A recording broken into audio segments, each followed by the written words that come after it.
ಬಡವನ ಮಗಳಾದರೂ ಕಪ್ಪಾಗಿರಬಾರದು, ಹೆಣ್ಣು ಹಡೆದ ತಾಯಿಗೆ ಎಂದು ಬೈಯಬಾರದು. ಹಣದಾಸೆ ಗುಣದವನ, ಹಣದಾಸೆ ಗುಣದವನ ಹೆಂಡತಿಯಾಗಬಾರದು. ಬಡತನದ ಮನಿಯೊಳಗ ಹೆಣ್ಣು ಹುಟ್ಟಬಾರದು.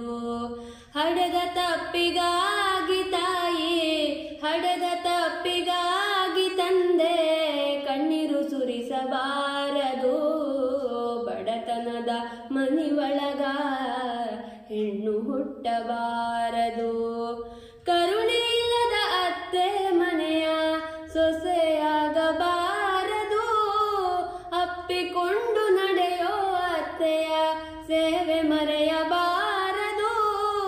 ಹಡೆದ ತಾಯಿ ತಂದೆಗೆ, ಹಡೆದ ತಾಯಿ ತಂದೆಗೆ ಮಾತು ತರಬಾರದು. ಬಡತನದ ಮನಿಯೊಳಗ ಹೆಣ್ಣು ಹುಟ್ಟಬಾರದು.